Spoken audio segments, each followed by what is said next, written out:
Joe Biden is asleep. Kamala is at a dance party with Beyonce. Beyonce. Beyonce. Beyonce. Dance party with Beyonce. Dance party with Beyonce. Dance party with Beyonce. Dance party with Beyonce. Beyonce. Beyonce. Beyonce. Beyonce. Party with Beyonce. Beyonce. Beyonce.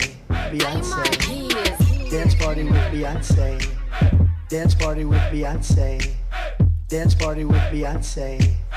Dance party with Beyonce. Beyonce. Beyonce. Beyonce.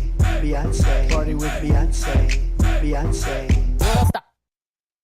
Carry on. Dance party with Beyonce. Beyonce. Dance party with Beyonce. Beyonce. Dance party with Beyonce. Beyonce. Dance party with Beyonce. Beyonce. Beyonce. Hold up. Dance party with Beyonce. Dance party with Beyonce. Dance party with Beyonce.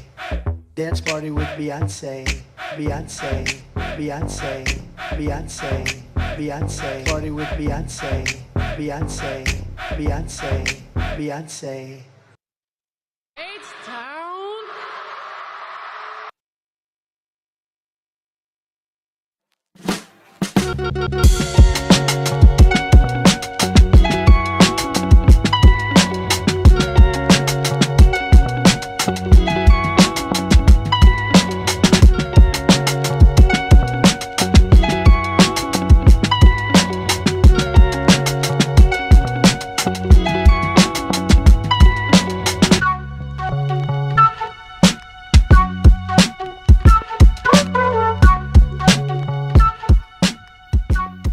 Well, good day, everyone, and welcome back to the Hot Mic Podcast, where divergent points of view debate and discuss hot topics.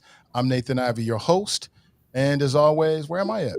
I'm not alone. Joined today by Fanon Rucker and Kevin Aldridge and Phil Hemlich, regular members of the crew, but a new voice with us today, Chris Davey. He's a spokesperson for Citizens. Is it Citizens, Not Politicians? Is that correct, Chris? That's right. Yes, Is that on one. correct, Chris? All right, Yeah, that's great. correct. Yeah. We're waiting for one more member of today's crew, former Rep. John Barnes, who is against Issue 1, to join us, but we don't want to make everybody wait just too long. But what'd you guys think about that mashup, man? That's big on TikTok right now. Man, that was hot right there. I got a little chuckle out of that as I was watching that, but that was good. Yeah, that's hilarious. Every show between now and the election. You already know. You already know. TikTok is hilarious. So we want to get straight into it because time is precious, and we know your time is precious. Really appreciate you. Before we get started, I just want to remind people this is a brand new podcast. I think this is episode number 11 or 12. We're very, very new. So help us grow by sharing this with people who you think might get something out of it. And if you are in today's audience, please share your comments and questions. You know, we're not perfect. We might miss something. We want to interact with you and bring you into the crew as well. So we'll be flashing, or should I say scrolling, your comments throughout the rest of the conversation. Let's get straight into it, Chris. You are the spokesman for the Yes on One people.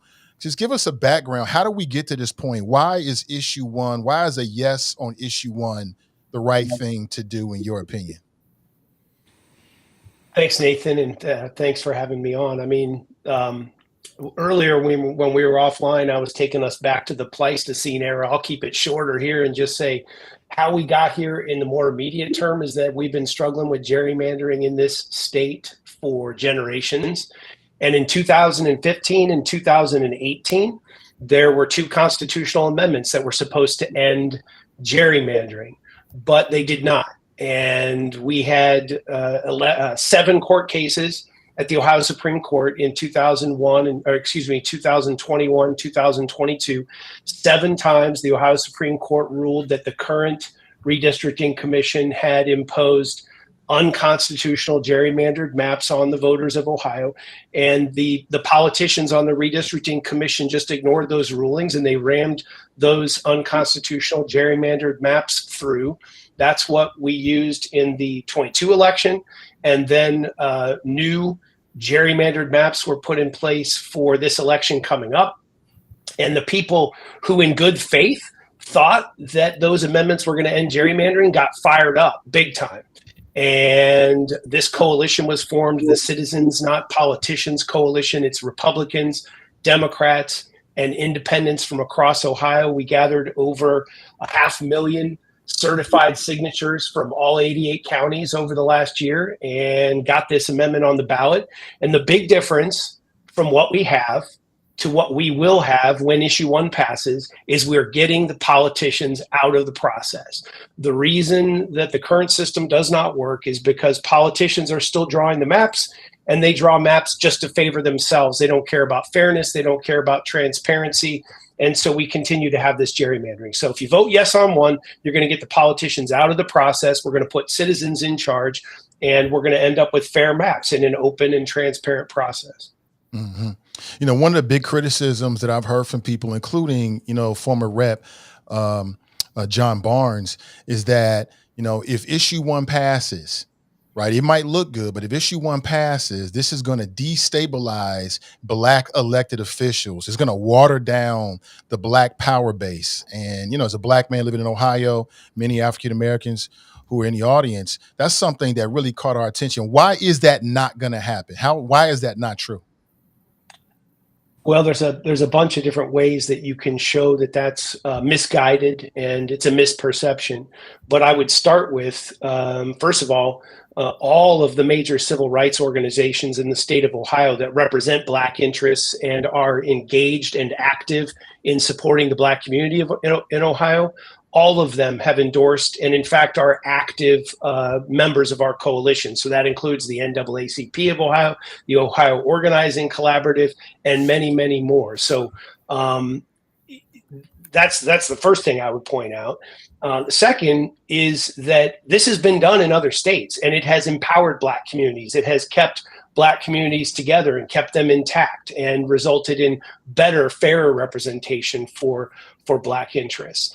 And the other side, which is mostly made up of politicians and dark money groups, you know, their campaign finance report came out last week, and it's a real eye-opener. I would take a look at it. The organization has an Orwellian name. They're called Ohio Works. They only just emerged in the last month or two. And they're funded by out-of-state interests, by dark money groups, and these are not people who are active and engaged in supporting the Black community. Okay, that are trying to get us to vote no on issue 1, and they like to talk about what happened in Michigan. All right, under the current system, they always want to talk about Michigan. Let's talk about Ohio. In Ohio, there is a pending federal lawsuit where Black people, Black voters in Ohio, have sued because they were disenfranchised by the current redistricting commission, and that lawsuit is still pending in federal court. And studies have shown that when this has been done in other states, it has worked to expand and strengthen Black representation. So there really is just nothing to support this idea. And the last thing I would say is, and I see Mr. Barnes was on, and then we lost him. But the last thing I would say about that is, they say it's going to harm Black representation. Well, the Black representatives of Ohio are part of a group called the Ohio Legislative Black Caucus, and they endorsed issue 1, and they had a press conference at the State House just last week in very strong terms, saying that this is something that we need to get passed because it's going to help all Ohioans, including our Black communities. All right. Well, hey, John Barnes is with us now. Hey, John, can you hear us? Hi, everybody. How you doing? Hey, how you doing? I'm okay, doing so good. that's great to hear. I'm glad that I was playing the role of John Barnes to kick things off, just to get the conversation started. But we're going to ask Fanon and Phil just to hang back with us backstage as we get started to the conversation. And I really just want to highlight the conversation between Chris Davey. I'm not sure if you know who he is, John. He is the spokesperson for the folks behind Yes on issue 1. And I had asked him the question. Hi, Chris. How you doing? I'm good. Thanks for joining us. Appreciate it. I asked him a question that I've heard you bring up in some of your media appearances about how you feel like issue 1, if it passes, it will dilute, you know, Black power in terms of yielding us less Black elected officials. And so Chris was kind of speaking on that. But since you're here, you know, why don't you give us your side of this? You are against issue 1. Why? Well, issue one is a massive document that is convoluted. Most of the people who are voting for issue one are voting for it because they dislike gerrymandering. I do. Most people that I speak with are against gerrymandering, but issue one is not the answer.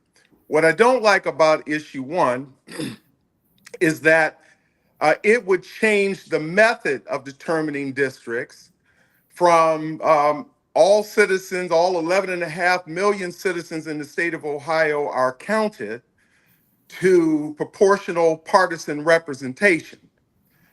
At a time when our nation is divided more than we could ever imagine, we don't need policies that is going to advance this side or that side. I'm not for uh, the this answer or that answer. I'm for the right answer. And proportional partisan representation, the facts based on evidence in Michigan, where Michigan African American legislators lost 40% of their representation from the Senate. And in the House, they lost 20%. For the first time in history, there isn't an African American in the city of Detroit that represents that community in the United States Congress.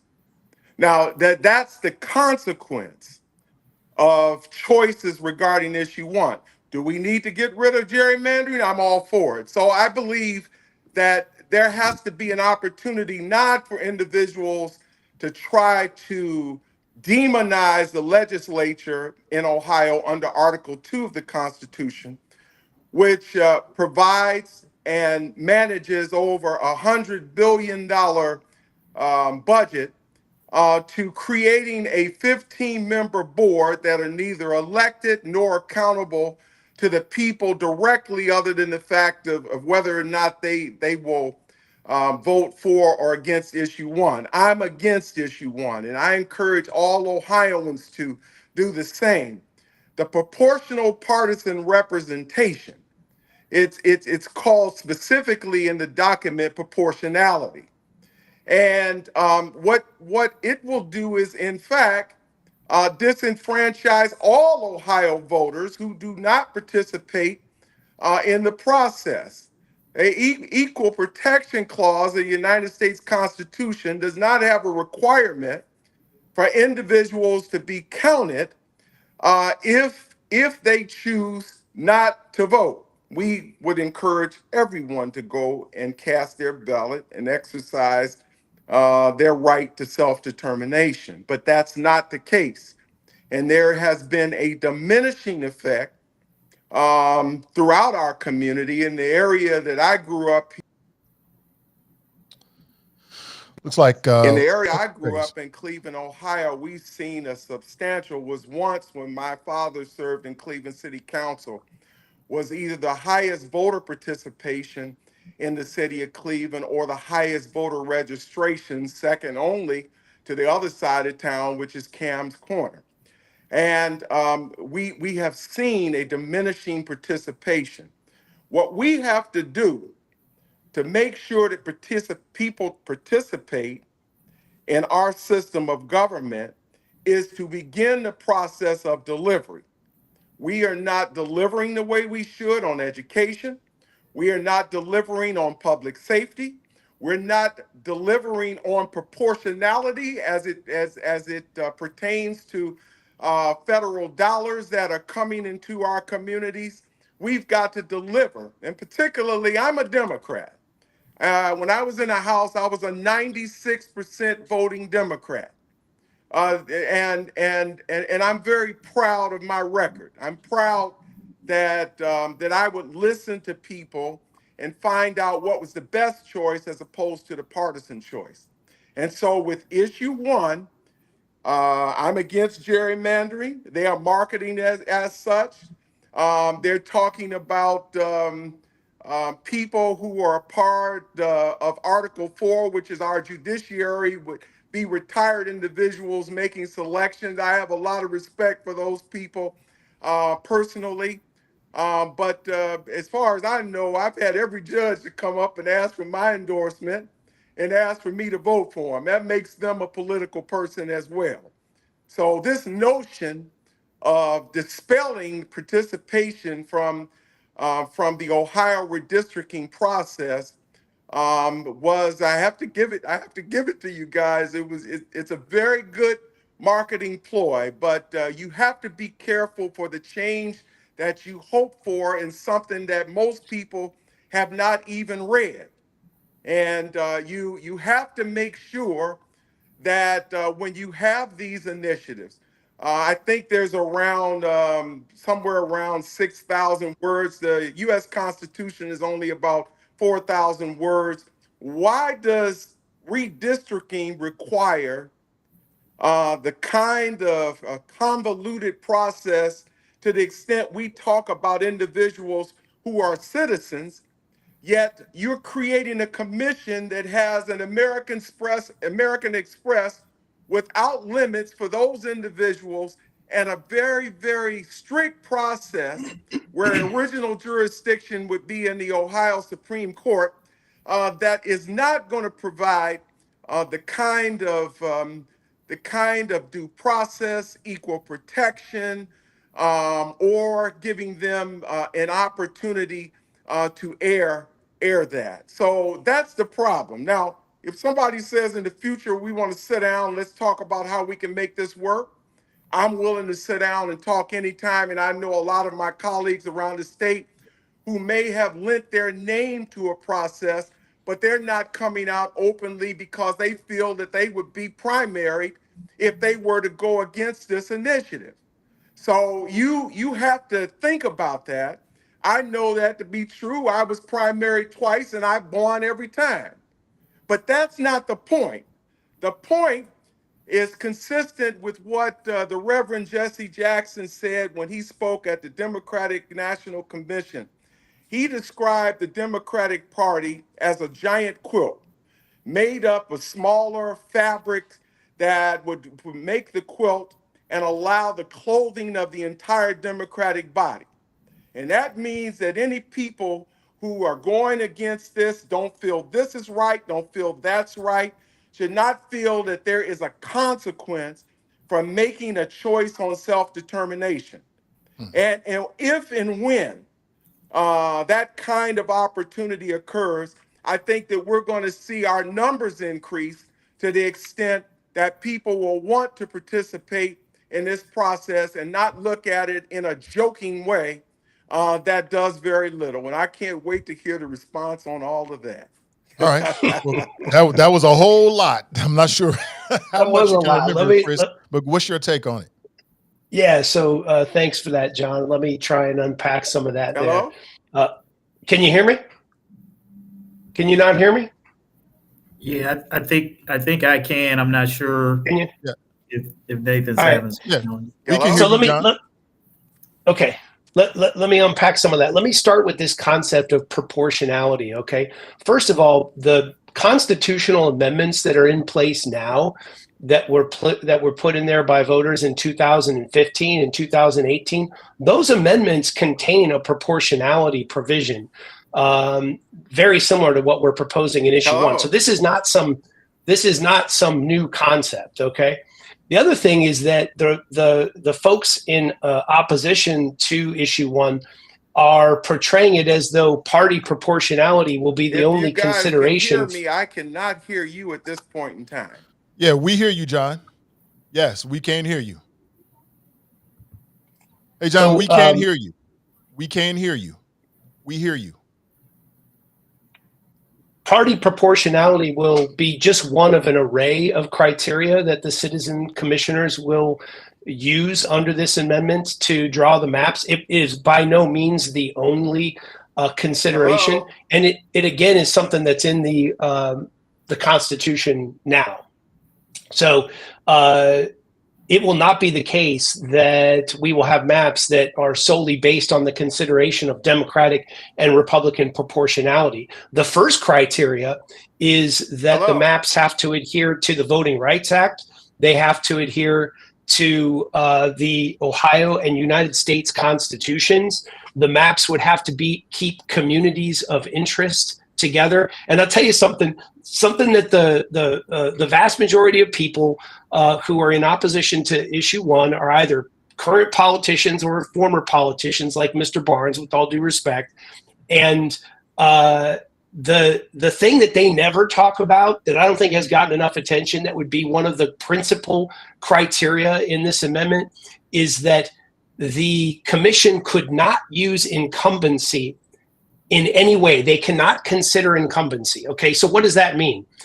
Right now, when the politicians draw the maps, they get behind closed doors and they get out a map, and the first thing they do is they put a pin where all of their current legislators are, themselves and their colleagues in the Senate and the House, and the first thing they do is identify where those incumbents are to draw maps around those residences to make sure that the people that are in power now will remain in power after those maps are drawn.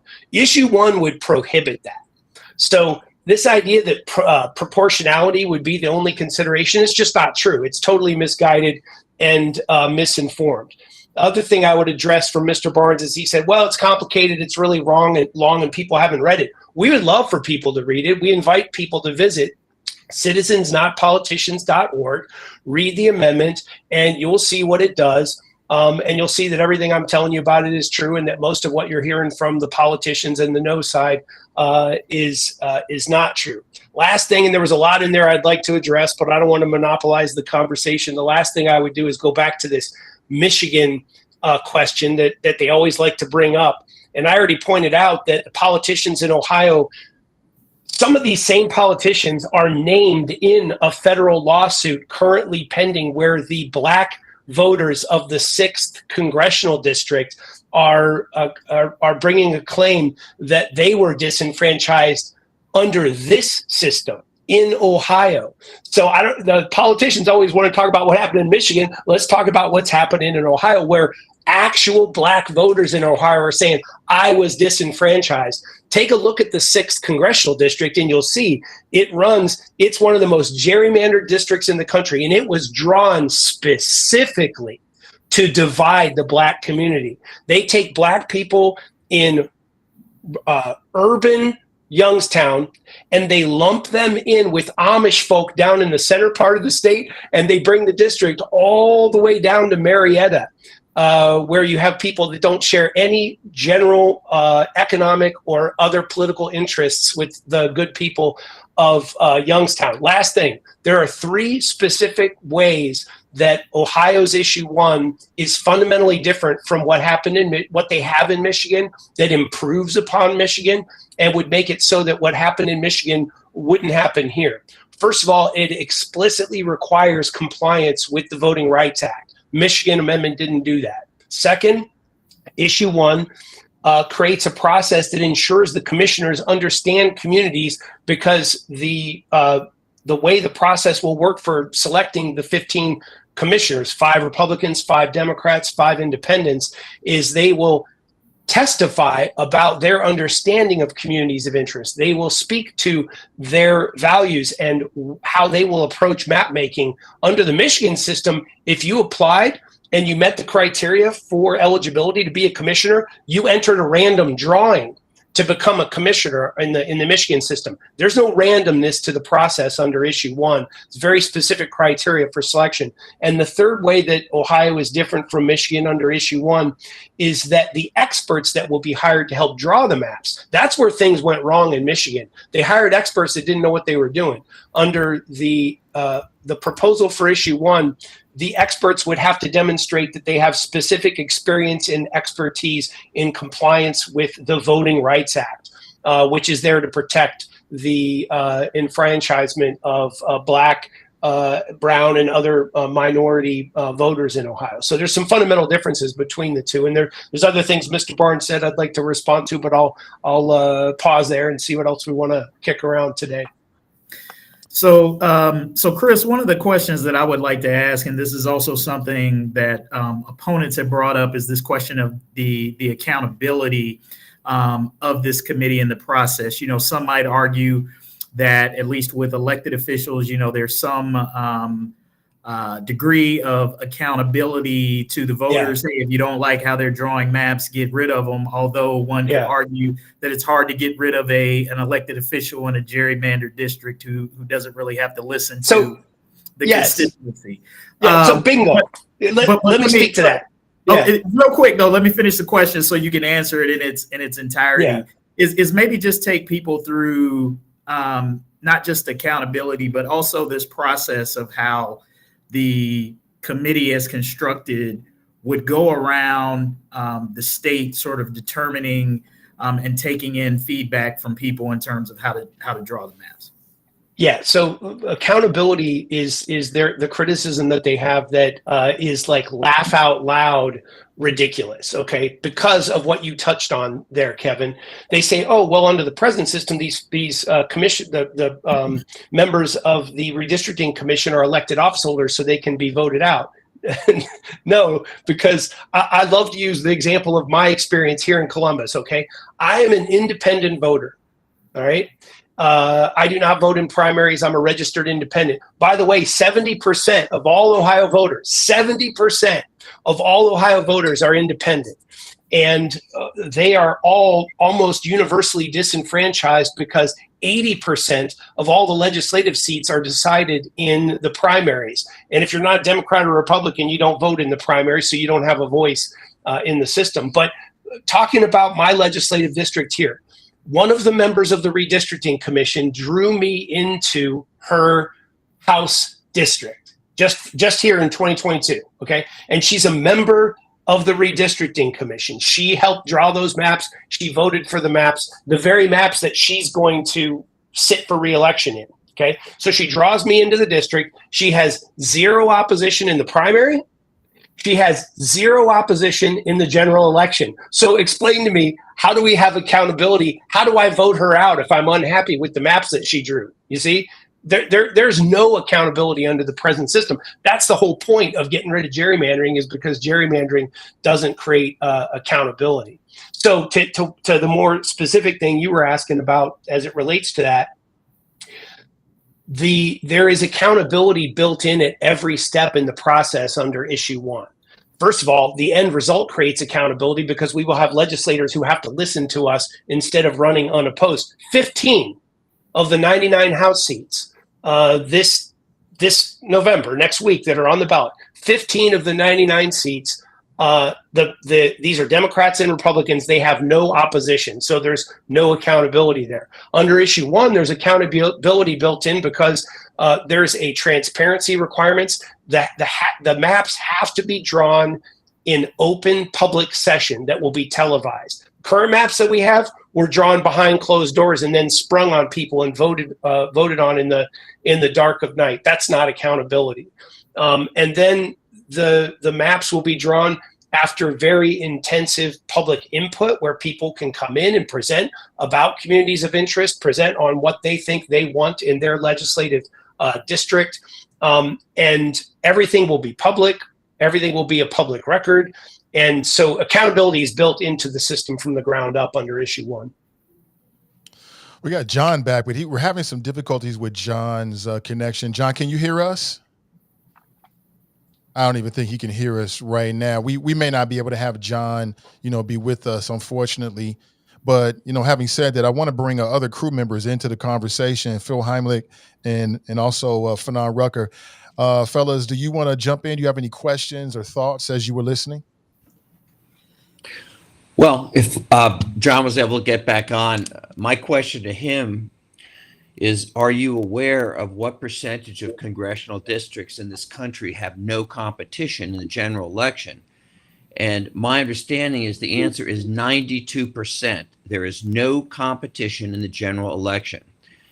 This means that the primary voters, who are always either far left or far right, they decide who is going to be the congressman. If it's a Republican area, like some around here, it's going to be the most extreme person on the right and the Republican. If it's in an area, perhaps New York or other places where it's a Democrat controlled district, it's somebody on the far left. And this is why we have the Marjorie Taylor Greenes, the Boberts, the Jim Jordans of this world, because the system produces extremists and it is undemocratic.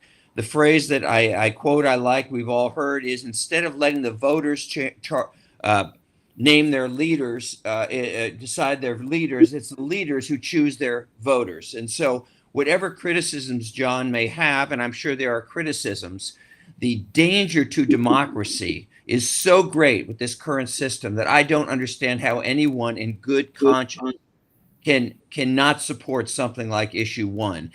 It is killing our democracy throughout this country and in Ohio. Hey, Fanon, you want to jump in there? Yes, time after time in elections in Ohio, the outcome remains the same. The percentages remain the same, which means certain voices are not allowed to be heard. I have appreciated the fact that Supreme Court has repeatedly struck down the attempts to draw these lines, and they still didn't do it right.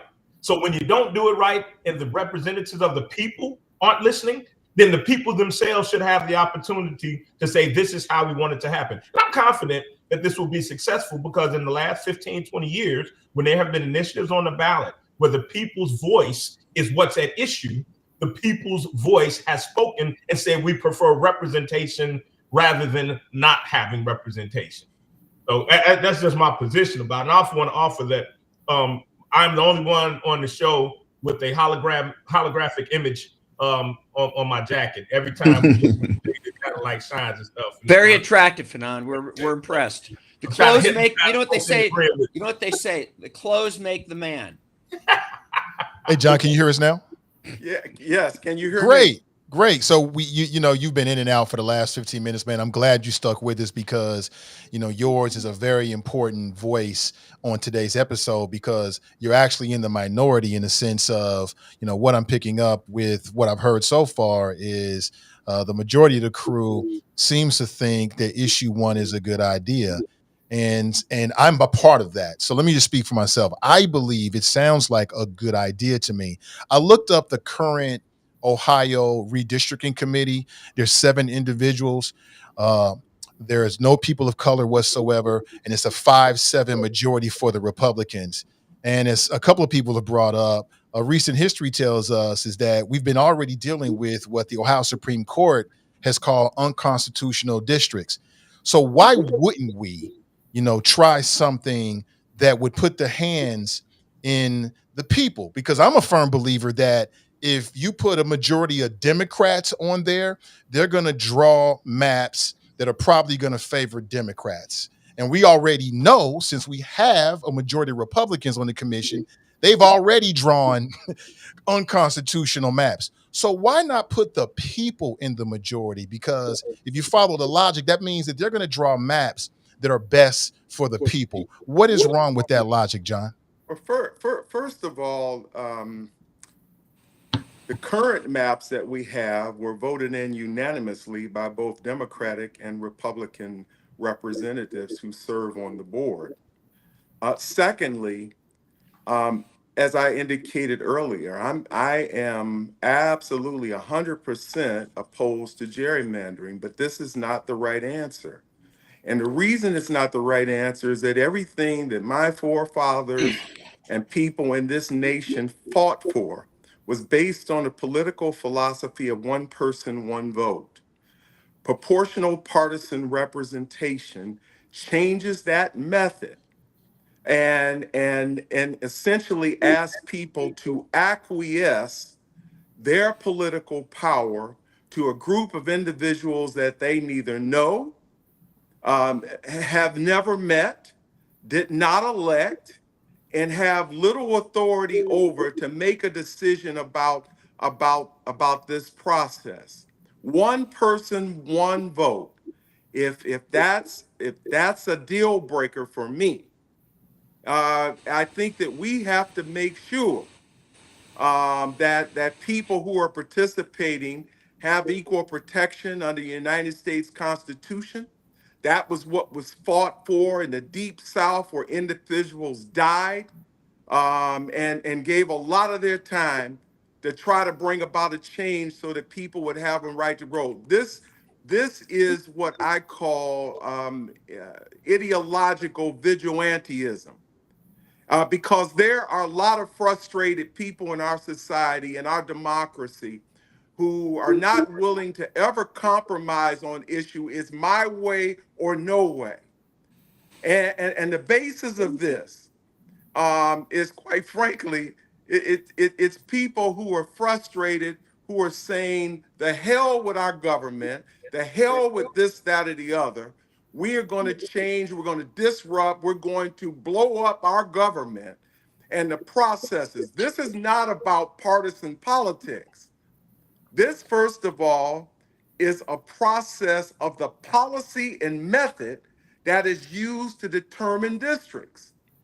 Even if issue one were to pass, it would have a minuscule impact on the number of Democratic and Republican change in the House and in the Senate. It would have a minuscule. So where it would have a big impact is what Congressman Lewis Stokes in Cleveland, Ohio fought for from the point when I was a kid, where they in fact had to walk out of the Democratic Party because they were not treated fairly. Now, that doesn't change the fact that we come back together and we work together, but it means that we fight like hell for the issues that have an impact. I have no problem being the person in the center of five men who are against something and are for something that I'm against. But when I think of the fact that in Cuyahoga County, the 11th congressional district has 41% African Americans, where down in Akron, you have about 14% African Americans. And then, of course, in Columbus, Franklin County, you have about 25%. In the city of Cleveland, if proportional partisan representation were to change and allow dividing up the larger counties the way that is prohibited under the current law, it would have a devastating impact on having that 41% African-American representation, which is 3 out of 15, 3 out of 5 for a Democrat-Republican side. Hey, John, So I hear one you on all of person, that. there's no I hear you on compromise. all of that, John. And I don't want to cut you off, but I want to make sure we all get a chance to get in here. So I'm trying Well, to, you trying to, told me it was 1 against 5. So no. I'm just taking a little bit from all of them. Yeah, I understand it. And maybe I shouldn't have framed it that way because Well, you did. I'm trying to figure out where our differences are and try to put some light on that. So it sounds to me as if can we agree? Can we agree that the current way that we are choosing our districts is broken in Ohio and it doesn't favor, let's talk about black voters. It doesn't favor black voters. It doesn't favor anybody but Republican elected officials. Can we agree with that? John? Is that a question for me? Yes, sir. Okay, so our experts put this on the ballot, was it 2 years ago? 15 and 18. 15 and So 18. it's been a little bit Okay. longer than that, yeah. So we have not had enough time, in my view, to see whether or not that system works. However, having said that, however, I am not satisfied with the way in which these districts are drawn. Okay. So But we agree that issue they're broken. one, well, let me finish. Let me finish my thought.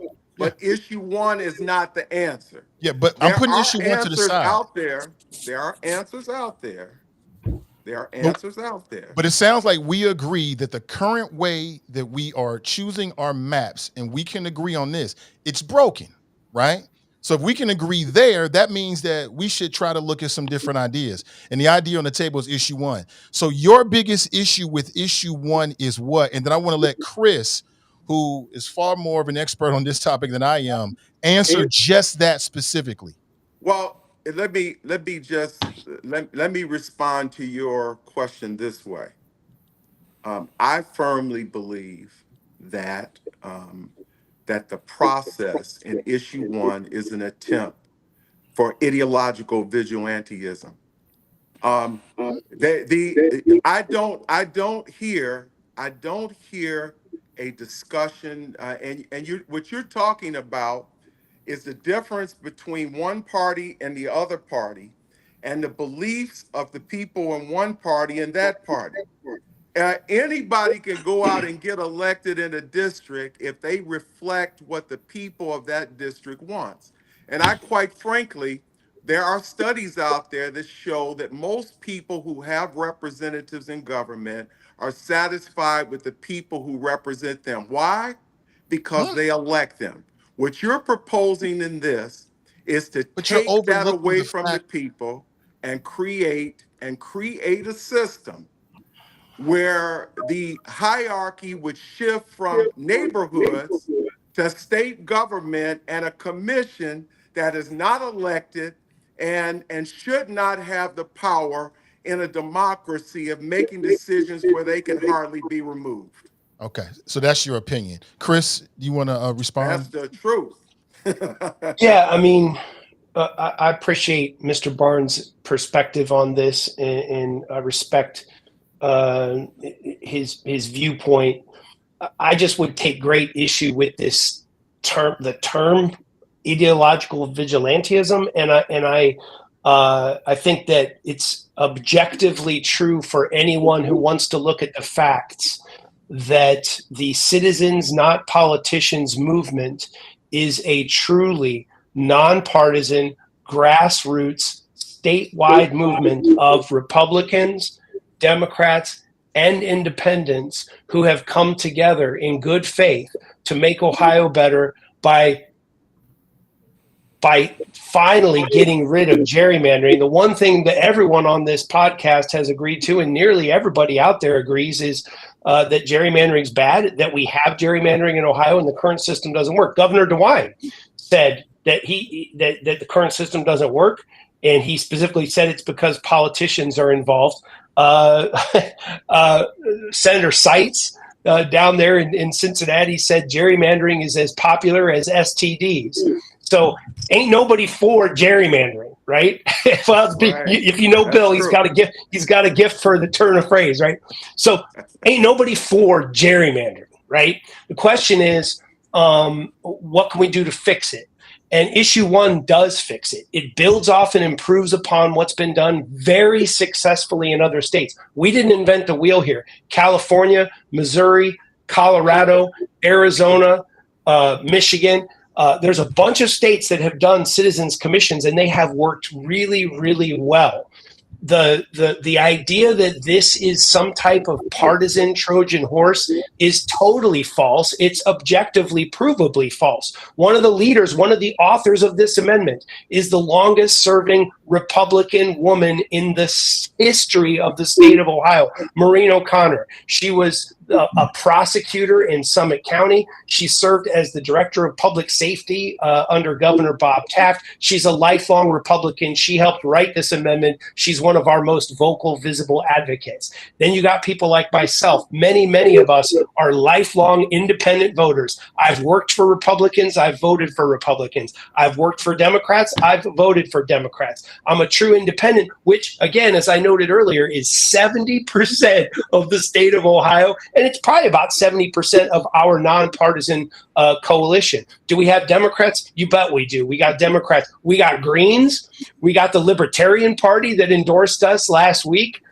We have the Ohio Forward Party. If anybody knows Andrew Yang, the national pragmatist, centrist, who's trying to start his own third party nationally, they endorsed issue 1 just this week. So we're Republicans, Democrats, independents, Libertarians, Greens, and everything in between. So now there are those.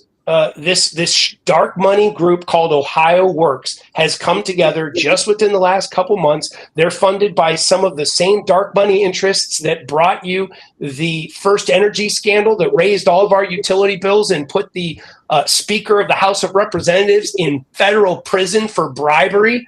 Look at their campaign finance report.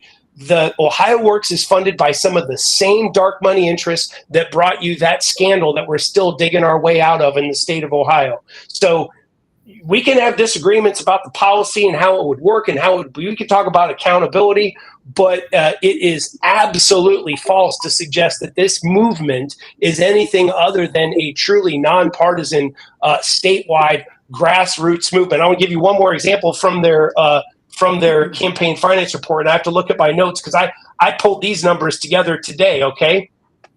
Citizens, not politicians. If you look at donations from within the state of Ohio, they like to say we're an out-of-state group, okay?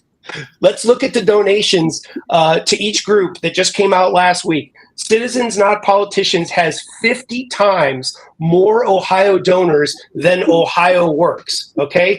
Our donations came from 81% of Ohio's counties, which is urban, suburban, and rural counties. Ohio Works donations came from 12% of the counties, mostly Columbus and urban counties. And here's my favorite. The average donation by an Ohioan to citizens, not politicians, was about $400. Okay. You know what the average donation was by an Ohioan to Ohio Works? $8,250. So with the average donation that was given to, actually, I'm sorry, I misspoke. Our average donation was $160 compared to $8,000. Okay. So a family of four could get dinner and at Applebee's and a movie out with the amount of money that people are given individually. 1,700 people in Ohio. You could take a weekend in Aspen with the amount of money that the average donor to Ohio Works gave for that cause. So let's look at the facts. Who's behind these two issues? This is a statewide, nonpartisan grassroots movement, and on the other side, you got dark money interests that just want to maintain the status quo to keep the politicians in power. So I'd like to put a question out here. You know, maybe John, you can take this on first. So if I'm hearing what you're saying, and I'm also seeing a lot of commentary in the chat, that there's this question of accountability is something that seems to have a lot of critics of issue one stuck on, and in this notion of, well, who's going to appoint this board and who are they going to be accountable to, and what are the role of the courts if the courts are not able to deal with challenges to the maps? How do you deal with that? But I also think that when we look at how we got to this situation, kind of have the same situation that as it currently exists, in that you have a lot of self-interested politicians who the general public doesn't trust to do the right thing because they've shown that, even when the courts have said that maps are not constitutional. So you've had the courts in that have ruled certain things, and that still has been disregarded by the politicians. So you're saying one person, one vote, or somehow removing the politicians from that equation perhaps eliminates that. But how do you come up with a process of removing self-interested individuals from the process? It's almost like saying, hey, if you're investigating a police department, having the police investigate themselves is generally not a good idea. Why then do we not think that it's generally not a good idea to have self-interested politicians drawing maps? If political people are good advocates, they're advocates for what their people want. We know that's not the case, though, John. Because the people have said they want different maps. What is your definition of people? Well, the voters. The voters have said that they want. So you're saying that all 11.5 million voters called and said we want to bring this change? Is that what you're a majority of Ohioans have said they want a different process. I don't think so. The people who brought forth this initiative, and I'm going to speak, I'm a Democrat, right? I've been a lifelong Democrat. So from my perspective, the African American community is the highest support participation for the Democratic Party. Upwards, it could approach 85%. So why is it that you would design a change to the Ohio Constitution that would dilute and disenfranchise those folks? Because it doesn't. the poorest. But it doesn't do that. So what it says, what it says, in the amendment, it says that we would look at those issues to the extent possible. And so essentially what that means is trust us, or we'll take care of you. Well, why should I need you to take care of me when you were supposed to be representing my interests as the highest participant in your coalition that I described earlier with Jesse Jackson? Now, let me just touch on this other question that you asked. The people, but interest groups. You were talking about who financed this, who financed that. I mean, there are reports that there are foreign dollars involved in the Yeah, financing behind yours. those reports are totally false. There's not one foreign dollar that's gone to Well, issue one, not one.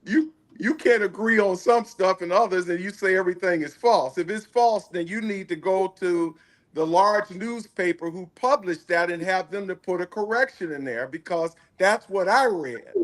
Go And to I would be citizensnotpoliticians.org/finance report. Our finance report is on our website. Ohio Works' finance report is not on their website because they're ashamed of it. You can go look for yourself. There's not one foreign dollar that we've received. Well, not one.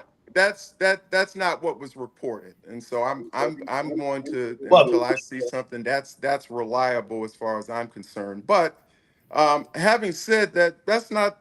I mean, that doesn't really matter. You brought that up, and that's why I responded that way, because I wasn't even going to address that issue, because the issue before us and that I'm concerned with as a Clevelander, as a person who as a young kid worked in Lou Stokes' very first campaign in the print shop. And I watched over the years issues that the congressman was faced with. I had a lot of conversations with him over the two different redistricting processes that I personally was a part of in the state. And I can tell you that what is being proposed now is likened to ideological vigilantism, because it is trying to shift the political authority away from the people, in particular African American people who participate in the American system of government. That is wrong. They deserve more loyalty. They deserve more consideration than any bill, any amendment that doesn't take that. And the people John, out there. I think you're trying to play the black card. I'm not gonna let you do it. Let me ask you. You trying to play the black card? You trying to play our black people's ignorance? If you That's your know my opinion. reputation, I that's not understand what all John that. Barnes is I about. understand all that, but let me ask you a question, because I want to get to the bottom of this whole. You keep making this black argument. So you're a lifelong Democrat, right? That is correct. Would you agree, generally speaking? Tell me if this is wrong about how you feel. That generally speaking, you believe that the type of policies and principles that the Democrat Party stands up for better represents the interests of black voters in Ohio. Would you agree or disagree with that statement? I think that you have social issues that it does, but I think on economic issues, it could go the other way. Okay. And So, you want to know something? Wait a minute, just let me finish. Okay. That's why the original. Oh, is that a yes or a no? Well, let me. May I answer? Yes, you may answer the question. So the original motto of the Congressional Black Caucus was there: no permanent friends, no permanent enemies, just permanent interests. I've always sought to find the right interest, the right answer for my community, no matter where it comes from. So there is no Well, you're a red lifelong and Democrat. green. There's only that. It has nothing to do. It has everything to do with it. You yourself it chose the Democrat Party. Have you ever considered running as a Republican? It has nothing to do. Well, as I stated earlier, I'm 96% voting Democrat. I think that's pretty loyal. But my point is this. My point is this, is that the ideas, the innovations, and opportunities we have in government, I'm not going to say when we ride down a road, we don't say that's a Democratic or Republican road. That's not my We question. don't say the other bills that come into play that we deal with this, that, or the other. We That's all not my have to live question. in society, and we need to find a way to find common purpose so that we can move forward. Yeah, but I'm So trying in to get terms of to a your point here, John. if So just my let me question finish, is, just let me finish this thought. finish your Let me thought. finish this thought. So in the Bible in Matthew, it talks about whether or not you could be a slave of two masters. You can't. I'm an African American first. Right. And And the so Democrats second. I get it. when there is something in a bill, in an amendment that does disservice, is disloyal to the Okay. African American community, I'm going to speak out. Issue And one you should. is disloyal to the African American community. That is your opinion. Period. But getting back to my initial question, Okay. and I'm trying to nail you down on this to lead me somewhere else, is that generally speaking, do you believe that Democrats in Ohio, generally speaking, because there's always going to be some extraneous circumstances and extremes on both sides, but just generally speaking, do you believe that the principles and policies that the Democrats get behind better serve the interests of the Black community? And it sounds like you were kind of, where are you on that? Is that a yes or a no? I'm there 96% of the time. Exactly. So here Okay. leads me to my So point. So if that is true, 90%, John, well, if that is well, true, let me- John, and let I me- believe let it's me true as finish. well. Let me finish. If Okay. that is true, All right. John, Well, it's your that show. if you believe that 96% of the time the Democrats' policies and principles better serve the African American community, then why should we continue with the same current system where Republicans make 100% of all the decisions about districts? That's the way the system is set up right now. So why, as a Black man living in Ohio, why would I want to continue with that? Well, I don't happen to believe that the way of solving problems is to demonize each other. I'm not demonizing. I think that what you're saying, either you are 100% Democrat or you're not a Democrat. In a democracy, That's not my people have question. their own ideas, they're free thinking, and they should be thinking in terms of what they believe is going to have an impact on their community. So in That's some parts beside of the the issue, state, John. that What I'm is the saying issue. is, to me, to my ear, when I hear you talking about this and bringing up Black people, it sounds disingenuous because the current system disenfranchises Black voters. Currently, you have 5 Republicans. None of them are in my district. And they make all of the decisions about districting. I'm supposed to trust that, but They were not elected, trust right? independent. Were they citizens. elected? Were Sorry? those Republicans elected? Not elected by me. No, but weren't they elected statewide? Were they Yes, not from elected? gerrymandered Some of them are districts. statewide. Some of in them a are from gerrymandered democracy, districts. so if we're going to talk about gerrymandering, right? And let's just be So practical. you're telling Black folks to I'm keep I'm trusting the the only Republicans. person on That's what this you're saying. panel who has served in government that I know of. John, Actually, that's not true, sir. Okay, so you're telling where Black is people, sir? John, you're telling Black people, Just let me John, let me get it out. John, Okay. you are telling, listen to what you're telling Black people. You're telling Black people, keep trusting the majority of Republicans right now. That's what you're telling us. No, that's what you're telling them. What No, I'm that's what telling you're them saying. is that the rules that govern their government, is what is at issue with issue one.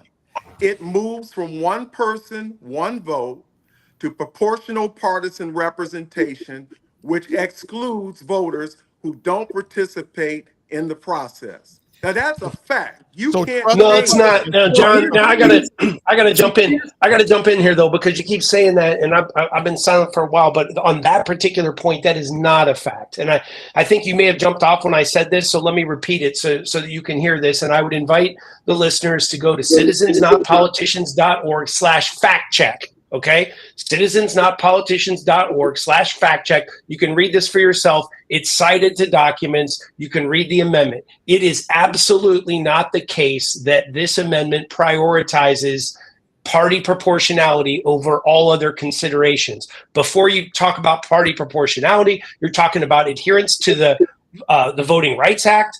You're talking about adherence to the Ohio Constitution, to the state constitution. You're talking about taking into account keeping communities of interest, like Black communities, together, keeping them whole. So it's just not true. The entire No on One campaign is built on what Maureen O'Connor has taken to calling the big lie.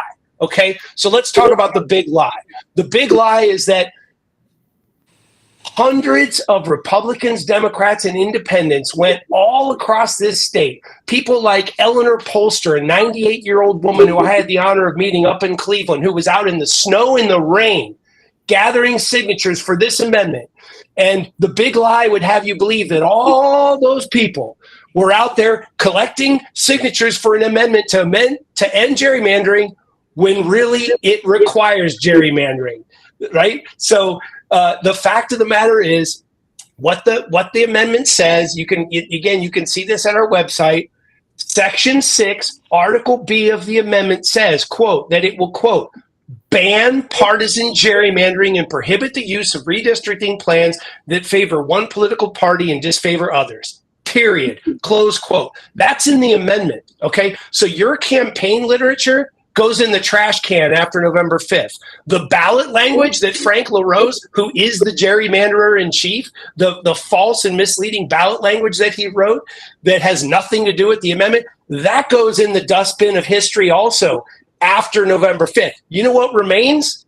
The amendment. The amendment goes into the Ohio Constitution. And again, Article 6, Section B of the amendment says that it will, quote, ban partisan gerrymandering and prohibit the use of redistricting plans that favor one political party and favor others. Period. Close quote. So anything else? Are we allowed to cuss on this program? I'll just say anything else is total BS. There it is. Well, you should be. Well, may I respond to that? Go right ahead. Please. Okay, so the proportionality, and I believe that's what is explicitly written in your amendment. Proportionality.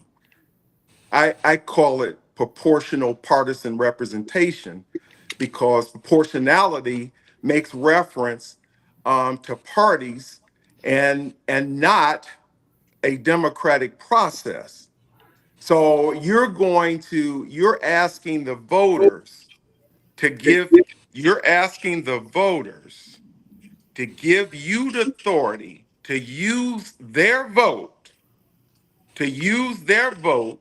to make decisions that they have absolutely no recourse on.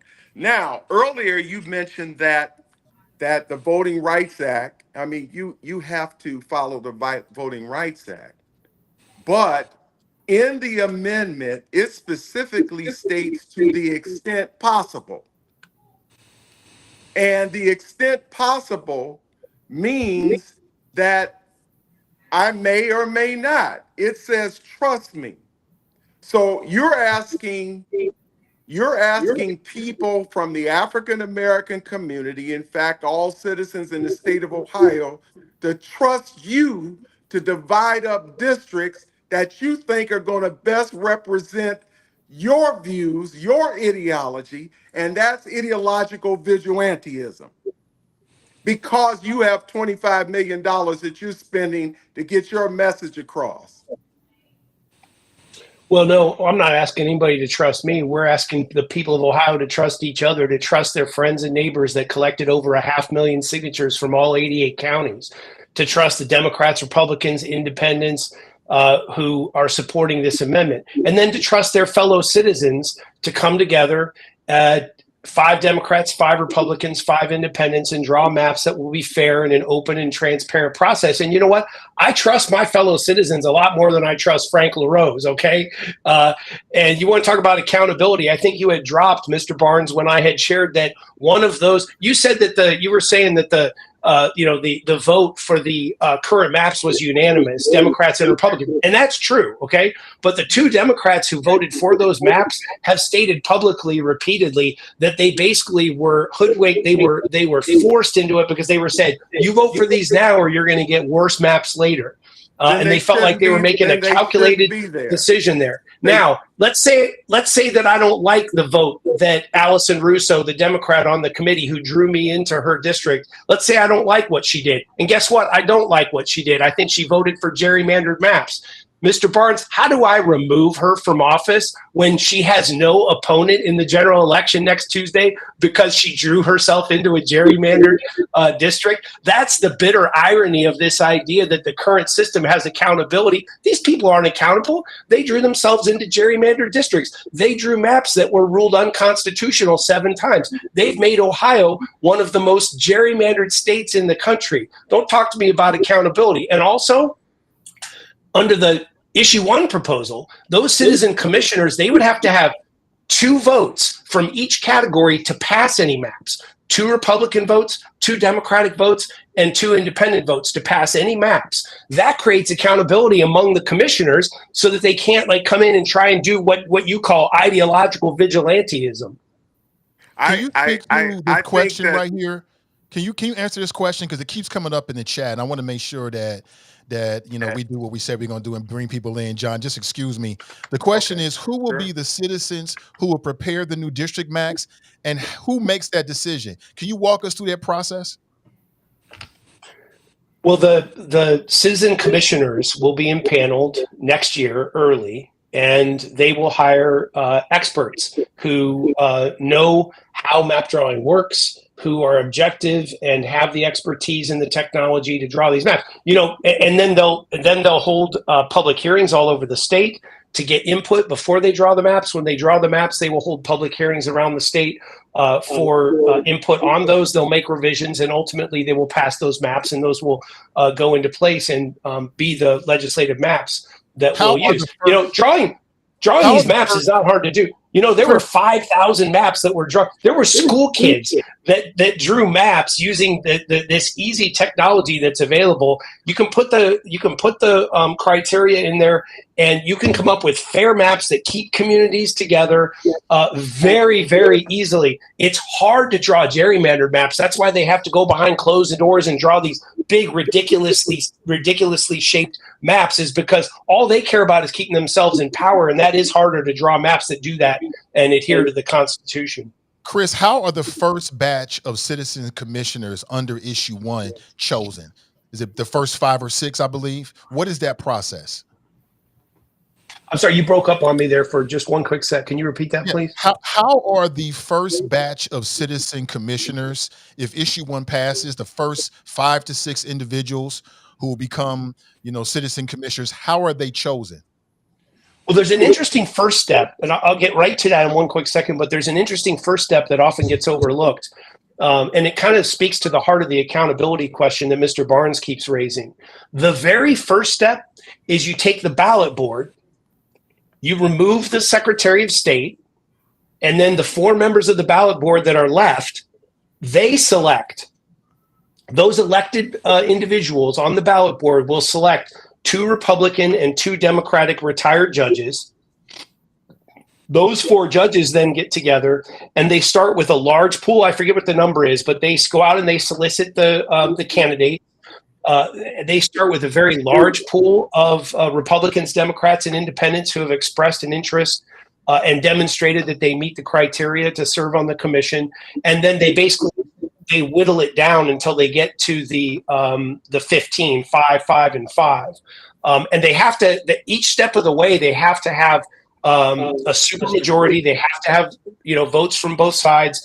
And so there's all kinds of mechanisms that are built into this system to achieve the result that we're looking for, which is people of goodwill who just want to serve the community and come in and draw maps. And again, in every state they've done this, it worked. There's no shortage of people of goodwill who are qualified that want to step forward and make their community a better place by having fair maps and ending gerrymandering. It's worked really well. California, Chris, Colorado, Missouri, how do Arizona.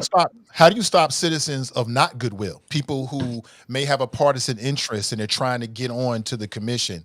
What are the stop gaps or filters that are put in place to prevent that from happening? Who can't become a citizen commissioner under issue one? Yeah, that's a great question. And it starts with who can't become. And of course, the first is politicians, right? It's citizens, not politicians. So if you're a current politician, if you served within the last 6 years as a politician, you're automatically prohibited. If you're someone who worked for politicians in the government industrial complex, if you will, you would be prohibited, and that's all spelled out in there. So, for example, the former chairman of the Ohio Republican Party, who is sitting in federal prison right now for bribery in connection with the First Energy scandal, he would be prohibited. Now, he would be prohibited because he's a convicted felon. That also is a prohibition. But it starts with defining the folks who can't. Now, I want to say there's another big lie out there that's trying to make it sound like big groups of people would be prohibited. I want to be very clear about this. The law is very clear. This is also available at citizensnotpoliticians.org/fact check. We cite the statutes. Veterans, active duty military, police officers, firefighters, other public people who simply were employed by a public entity are all very explicitly encouraged and eligible to serve on this commission. That's what they've done in other states. That's what would happen in Ohio. What if your spouse is a politician? Could you be a part of the commission? Immediate family members of politicians are also prohibited. Okay. Phil, I think you had a question you want to get in?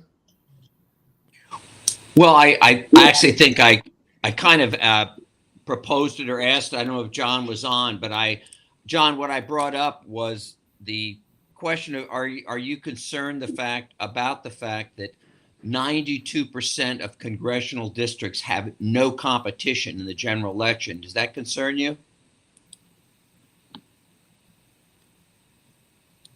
It does and it doesn't. That's a hypothetical because No. That's a fact. That is a fact. That's a fact. No. It's a hypothetical in the context of whether or not someone wants to exercise their right to participate in the American system of government.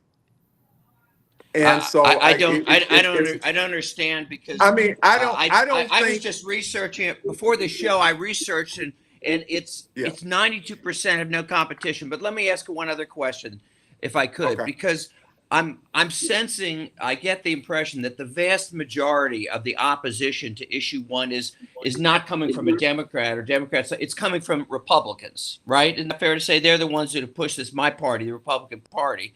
And I'm guessing that correct me if I'm wrong, I'm guessing that their arguments are less focused on yours, which is the concern about limiting Black representation. I'm guessing they have other arguments that they're putting forth. May I ask you what those other arguments are that they're putting forth, the Republicans? Well, I think that anybody since you seem to know who is a part of our coalition, they're Democrats and Republicans and independents, and they come from across the state. So I think that those are appropriate questions for those individuals. I have focuses on what I think is important for my community. I think that having said that there would be a dilution of African American representation, it's going to disenfranchise voters across the state who don't participate in the process.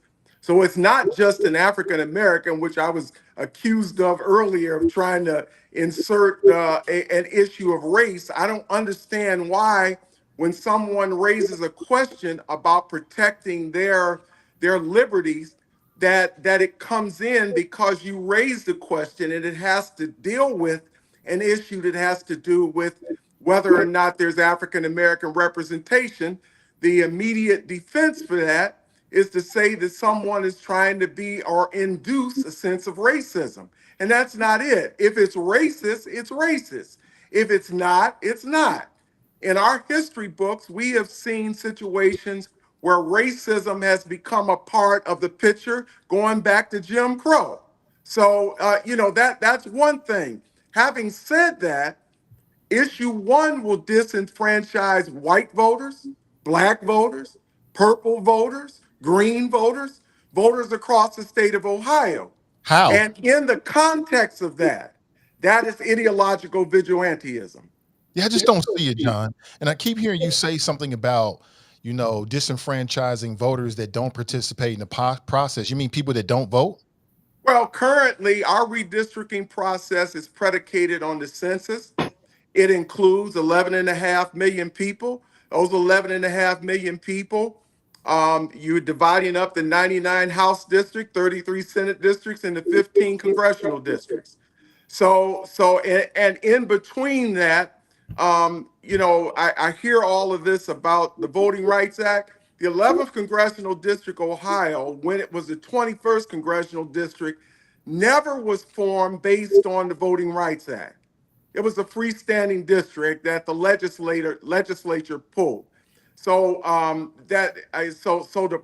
bring that, but then to insert something that says to the extent possible we would consider this, that, or the other, is just so plainly wrong that the words themselves imply, let's just play anything on these suckers out here and make them think that this is right. It's Well, not right. But John, if Issue that one is bad public policy. well, let me offer something. So it sounds to me as if you've got multiple issues, but you keep coming back to that ballot language right there, or the language, in the ballot proposal.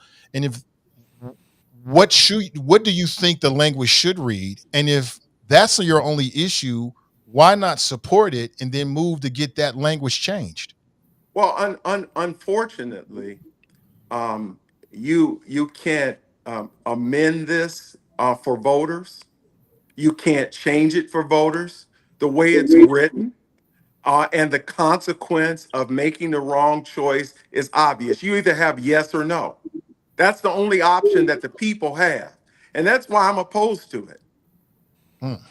And a no You're vote, both- to be clear, a no vote is an affirmative vote to keep the system exactly as it is and keep the politicians in place and let them continue to gerrymander the maps as they've done in Ohio for generations, Democrats, Republicans, and independents. I would just remind your listeners, as I've said, that every major civil rights organization in the state of Ohio has endorsed issue one, including the NAACP, the Ohio Unity Coalition, the Ohio Organizing Collaborative, and these are the folks who are down in the trenches, who have been fighting for social justice in the state of Ohio on behalf of Black folks for generations, and have been in this fight for issue one from day one for over a year now. As we collected those signatures, the NAACP, the Ohio Unity Coalition, Ohio Organizing Collaborative, these folks have been in the trenches, in the streets, collecting these signatures, fighting for issue one. And then about less than 100 days before the election, Governor Mike DeWine held a press conference and came out. He had nothing to say before that, and all of a sudden they come out and say, well, trust us, wait, and maybe we'll pass something next year. No, we don't trust the politicians. We don't trust the people who came out right before the election to all of a sudden be speaking against this thing. We trust our fellow citizens. We trust the civil rights community. We trust the people who've done the hard work, standing in the rain and collecting these signatures, not just running their mouths. Yeah, I have a question, if I may. Everyone's asked me questions, right? Mm-hmm. Hey, John, can we let Kevin get in? It's been a minute. Kevin, go right ahead. Okay, go ahead. Okay. Yeah, no, I was just gonna say, and not that John needs anyone defending him, but I do think it's important to note that, back to your earlier point, Nathan, I think we're all in agreement that the current system cannot stand, that the current way that the maps are drawn, and that there's not broad disagreement that Ohio is one of the most gerrymandered states, and that's not a good thing. Just to make a clear point, I think what he's saying is he doesn't agree issue one is the way to do that. My question that I was trying to get to earlier with John was sort of, Hey, so what the real question here is if issue one isn't the answer, what is the answer? Because what I keep hearing recurring from you and others in the chat is this notion of the electeds not being elected. Like if you're not elected, you can't be involved or should not be involved in some way, shape, or form in drawing these maps because there's no accountability. But what we do know is there's already is no accountability from the elected officials who we do have, who most people don't trust to draw maps that are not in their favor anyway. So it almost seems like we're a part of this circular argument in that, well, we don't trust anyone who's not elected, but we also don't trust the electeds.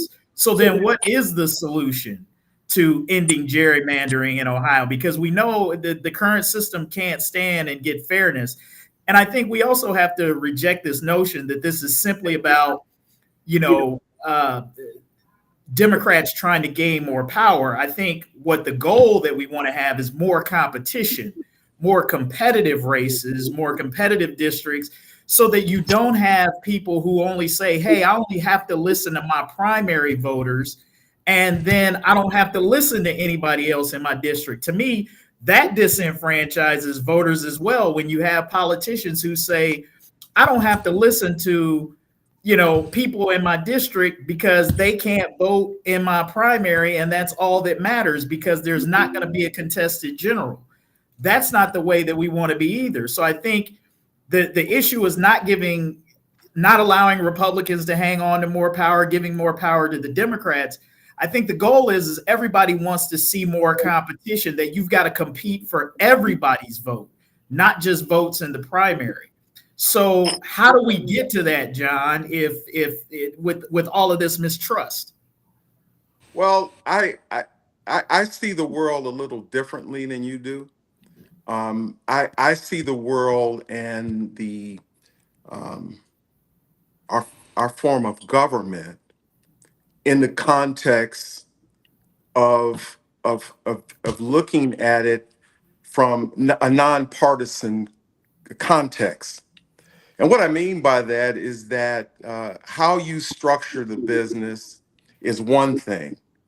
How you run the business in terms of the customers you go after, what markets you want to pierce, how you're going to be that has to be structured in a way. It can't be just, okay, I'm a Democrat or I'm a Republican, I'm an independent, and this, that, or the other. I mean, your whole approach to this in terms of looking at Democrat, Republican, and independent is so out in it's so out in a different universe that the mere fact that people are considering this is really off.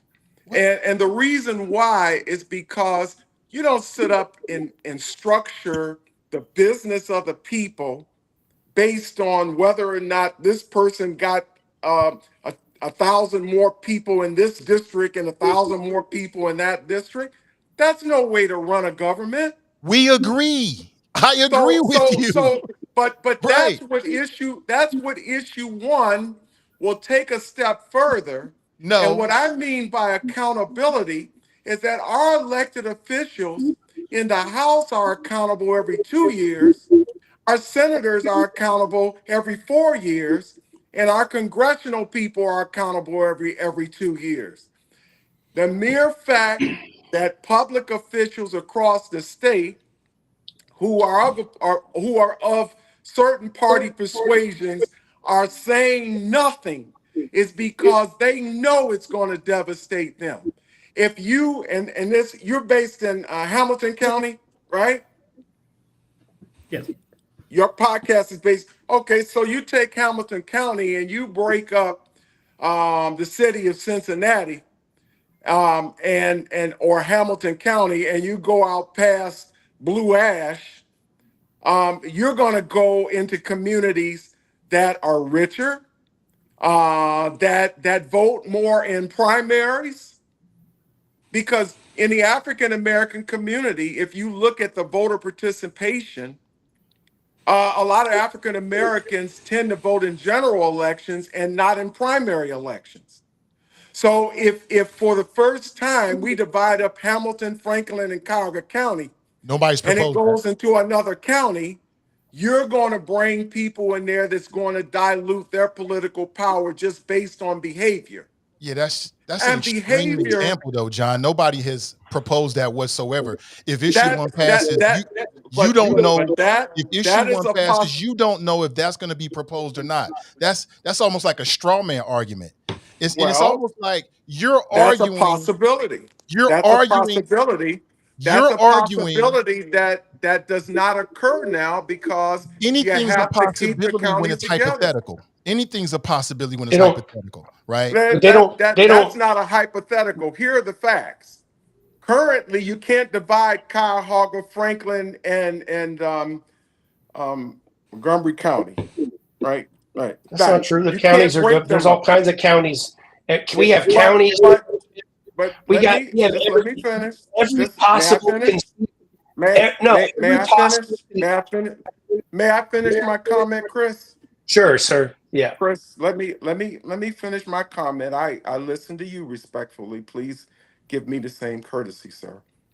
So if you break up Cuyahoga County and you go into other counties, that is going to dilute based on voter participation, the African American political influence that has not been been, mind you, the most loyal to the people who have brought this amendment forth. That has not been proposed. That's an extreme hypothetical that you're using to scare Here's people.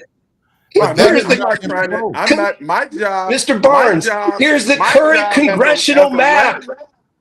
My job, Sir, as there are Here's the models out current there- congressional map. Cuyahoga County's All right. cut in half, sir. Okay.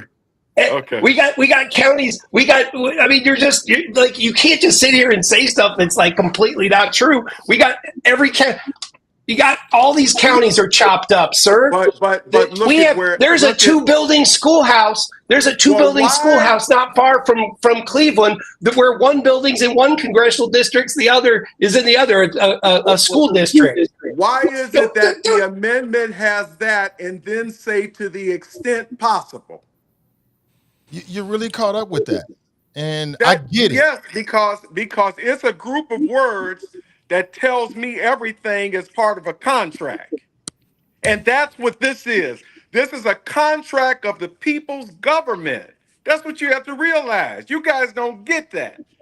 No, I This is get a it. contract. This is a contract of the people's government, and you tell them, "Oh, we'll consider you to the extent possible." But it's almost like when I hear you talking, John, it's almost like you're coming from a place where you don't accept that Ohio is already heavily gerrymandered and that black political power is already diluted because of that. It's like, don't you understand that's going on right now? Reason why issue one and other folks like the NAACP throughout the state and other concerned interest groups are in favor of this type of idea. Not to say that anything is perfect. Right? It's not about, I don't think we should compare this against something that's perfect. We should compare this idea to what we have right now. Right now, Republicans make 100% of the decisions about districting. That is a fact. No, that's not true. That's How is it not true? That's not true. How is it not true? You got 7 people on the commission, 5 of them are Republican. It's majority rule. Those are the facts, sir. You have elected officials who serve on the commission currently. We have 7 and I have indicated to you earlier that I'm against gerrymandering. I've indicated very clearly with my initial comments that I'm against gerrymandering. But what I said, but no, is you just said one, that wait. Issue one is not the answer. Am I right or am I wrong when I say that the current districting commission in Ohio has 7 members, sir? They have 7 members, and 5 of them are Republican. It is majority rules. Where am I wrong? If the Democrats had elected people to those offices, where am I wrong, sir? Tell me where I'm wrong. If Democrats had elected that's a whole people nother to those, conversation, John. So you cannot tell me I'm wrong because I am 100% right about that. Right now, Republicans make all of the decisions about the nature of the maps because they have 5 members on a 7-member committee. Those are the facts, sir. Well, the facts are based on the fact that the people who have been elected by Ohioans to serve in those offices constitutionally serve on that commission. That is true. But Democrats have an opportunity to elect people to statewide office, and it has nothing to do with gerrymandering, redistricting, or anything else. It has to do with having message, delivering for people, and responding to them in a way that will make them get out in primaries and general elections and vote for them and put those in those offices so that they can respond to those people. Now, that's the truth. You can't mislead people sounds by good, going out, sir. but you That can't sounds good, mislead John. people.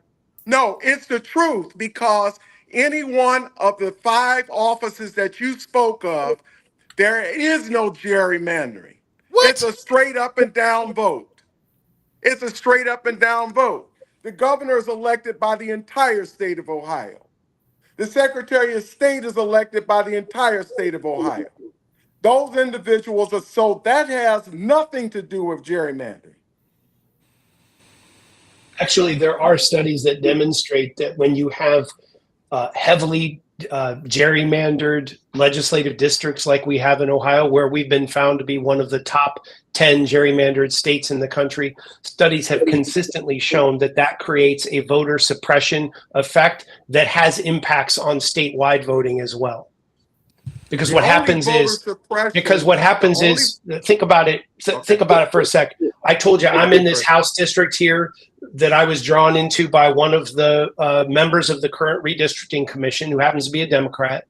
And on primary day, I had nothing to vote for because I'm not a partisan voter. I'm an independent. And then in the general election, now this is a presidential year, so it's a little different. But if you look at other years, if you're in a gerrymandered district, 15 out of the 99 House districts in Ohio, there's no opponent because they're heavily gerrymandered. The people in those districts don't have as much motivation to go out and vote because they're like, well, my state rep's already picked for me, and so they stay home.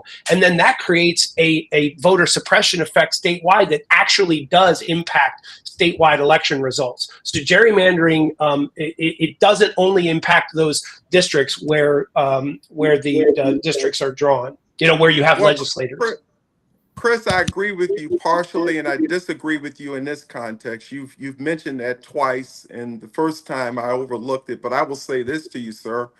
In our democracy, anybody can go down and get 50 signatures and get on the ballot if they want to. So the mere fact that someone doesn't run against Ms. Russo is something that they must be satisfied with the services that she's providing that district and don't think that having change or competitiveness is necessary if the people of that particular district don't feel that this, that, or the other. Now, there's a little politics that comes into play with that.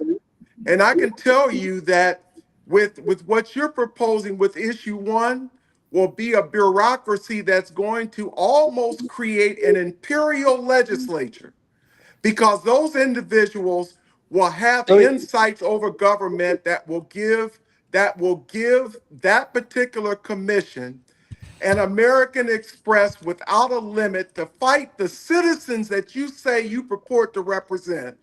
Well, so let me ask you something. If they challenge it, now you bring it up they Star Wars challenge it, they references, have John. nothing to fight with. Now let me ask you. Up Star Wars references, Imperial. Come on now. Let me ask you. You have to understand that when I sat down and I read the amendment, I read it page for page. I know what's in it. And there's not enough time on your show to discuss everything that's in there. So I had to look at, okay, the people have honored me and my family on being on the ballot for 50 years. What's going to have an impact on them? And that's what I looked at. And when I see that, and then I recognize that the most loyal aspect of the Democratic Party comes from African Americans, where right now we have people out there who are begging to get our people to turn out to vote. and then they deliver nothing for them. You've got to talk about how we can build a better tomorrow around the idea of delivery, Chris. Then you will have more people that will be in competitive districts that will have to make up. Then, Chris, you'll have people who sit on the commission that's a part of our current constitution that can sit on there because they're an elected Democrat. See, now That's it the sounds like problem. sometimes you vacillate back towards where it sounds like you're saying gerrymandering ain't so bad. The system that we have is right. We don't need to fix Well, gerrymandering. We just need to do these other things. But let me ask you something. the current system of not of depriving all 11.5 million people of an opportunity to be a part of a decision is a better option than what you're proposing to take their rights away. Well, I don't know what you're referring to, because what you just described, it's what you just crazy. described is a straw man. It's not actually what issue one does. But let me ask you this. Let me ask you a question. Okay. All of these bad outcomes that you keep talking about, okay? Why have they not occurred in California, in Arizona, in Colorado, and in Missouri? All these other states have similar citizens-led commissions for drawing their legislative maps, and what they've seen is more competitive districts, more participation in the process, greater African-American participation and representation. They've seen their approval ratings go up for their legislators. Congress's approval rating is as low as it's ever been right now because they do such a horrible job because they're all from these gerrymandered districts and all they do is go and fight and engage in political theater because they're just playing to the bases in their primaries. This is Democrats and Republicans that do this. So what I'm not understanding is if a citizens commission is so bad, why has it worked so well in all these other states? Well, in number one, in California has a system of government that has been rigged by referendums to the extent that their legislature has very little authority over the full extent of their budget. What you have not mentioned, Chris, you didn't mention what the consequence of a similar act over in Michigan had on the African American community. And the fact that they don't have, for the first time, one of America's most impoverished cities has absolutely no one representing them in the United States Congress. They lost 40% of the Senate districts and 20% of the House districts. No, But yeah, you but don't, under but your you logic, don't mention that, Chris. no, And so I will mention what it you- because under your logic, that's not because of the districts. That's because they didn't appeal to black voters, right? You were just saying that the way to win elections is simply to have the better ideas and appeal to the voters, that the No, district Chris, lines don't matter. You were literally just saying that. Chris, here's what we know. We know that when redistricting is done, behavior to some extent becomes a part of that based on the way that the modeling is done. That's wifey. Based on the way that the modeling is done. And so what happened over in Michigan is that in one district, one of the representatives was taken out into a very affluent area where, most of this is being driven from. And in that particular area, the person outraised them by X amount of dollars. And so it diluted the central city of Detroit to the extent that now they have become irrelevant to that to, they become irrelevant to the district representation because they're marginalized. They have been depleted. They have been diluted. And so at a time where you have, in particular, where you have African American males that are making different decisions about what they want to do in terms of politics, you are further going to frustrate this process by diluting their ability to organize, come together, and work together and come up with issues. Because the people over there in Detroit that have that affluent area, When the affluent community calls, they go a running. But they know in the central city, they're not going to vote, and then they're thereby eliminated. That's the kind of stuff that you have to take in consideration when you look at methodologies like proportional partisan representation. I hope you can still hear me, guys. We can't hear you. And you know, we're about to wrap up here. Hey, John, listen, I really, really appreciate you coming in here and sort of being like, you know, outnumbered, so to speak. I think you've held your own quite well. But I really appreciate that and your time. I know you're a very busy man. But before we roll out of here, I want to make sure I give Fanon and Phil a chance to jump in and ask questions or share their thoughts. Truly, I've been really just an observer in this exchange, because my position on this is really kind of shallow and simple. Whenever the people's voice is not being heard, we need to give people the opportunity to be heard. The masses are not being heard right now, and this District 1 is an opportunity for that to happen. It was the same thing that happened when we put marijuana legalization on the ballot. It was the same thing when we put abortion rights on the ballot. And what we do know, unfortunately, in the state of Ohio, is after those measures are passed because the people's voices speak, the legislature, that is gerrymandered, by majority vote tries to enact rules to overturn the voices of the people through constitutional amendments. So once this passes, we need to be prepared to refute the attempt to silence the voices that have actually spoken through what the vote is going to be, which I believe it is going to pass, thankfully. Hey, Phil. Yeah, I've already shared my opinion. I don't have anything else to add. Hey, Kevin. Well, Kevin S. Yeah, no, I don't think I could have said it much differently than what Fanon sort of put out there. And I would just add that I would just encourage anybody who hasn't voted already or who is planning to vote on this to once again read the amendment, do your research, make sure that you understand what you're getting into, and just to ask yourself the simple question is, if you believe that the current system that we have is broken and that you want to see an alternative, and this alternative is the better one, then that's the choice that folks should make. And if you don't feel comfortable with it, then make that choice as well. Chris, why should people say yes on issue 1? I wanted to, well, I'll answer that in a second. I wanted to first thank you for having me on, and I wanted to thank Mr. Barnes because you were outnumbered here, Mr. Barnes, and you did a great job holding your own there. So thank you for representing your side.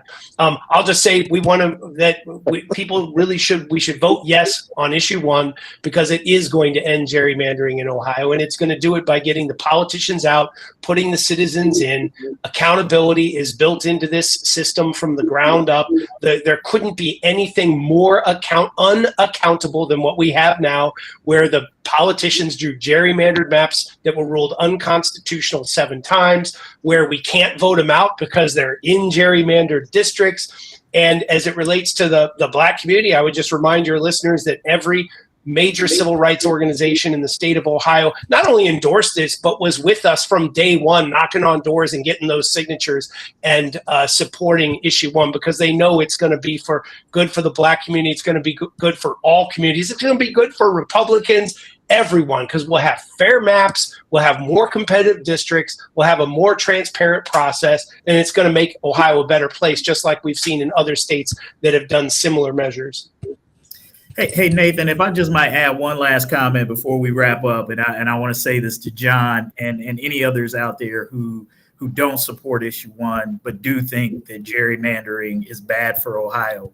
My hope would be that if issue 1 does fail to pass, that you will be just as vigorous in bringing forward some of these new ideas or alternative ideas that you say that are out there, that you would be just as vigorous in your pursuit of trying to end gerrymandering in Ohio, and not just simply rest on the laurels of having defeated issue 1. If you and others who speak sincerely about being tired about gerrymandering and believe our system is broken, I would hope that if in the event that the people of Ohio decide this is not the case, that you would be just as adamant, that you would argue just as vigorously for an alternative that would get it done. Hey, John, last words? And my response to that is that I will. And I appreciate the kind words for you guys trying to make me feel like an old, wet, mangy dog. Hey, but you did well, my friend. but that that's a part of what we do. I am committed to a lot of public policy issues, both here in the state and around the country, and I will be a part of this. You can be assured of it. And my I guess my point is that I would like to see people vote no on issue one. And I think that we've articulated the reasons why. And thank you so much for having this discussion. I appreciate this debate in the on the American system of government and the democratic process. And I look forward to talking with you all in the future. Thank you. Thank you so much, John. Chris, appreciate you. Hopefully you guys are now a part of our extended crew, and perhaps we can call upon you sometime in the near future to join us for a future conversation. Could be about these issues or some other issues, but I'll be in your email and your text just to remind you that we're here. Thanks to Great. our regulars, Kevin, Fanon, Phil. No, you last two guys didn't get in a whole lot today, but I still appreciate your time and that you spend with us today. And to the audience, please like and in particular share this on Facebook. Share this on social media. We're a brand new podcast. We're still growing. And if you like this idea, perhaps someone that you know might like it as well. I'm Nathan Ivey for the entire crew. Until Friday, we'll be back on Friday with another Hot Mic crew talking about hot topics. That'll be the last Friday before the election. So, and we might even have a special crew member with us as well. So don't miss Friday's show. It's going to be a lot of fun. Have a great Tuesday, everyone. And we'll Thank talk you. with you real soon. Thanks, guys. Thank you. And I would if I could just say one final thing. We lost a dear friend of mine in the legislature. I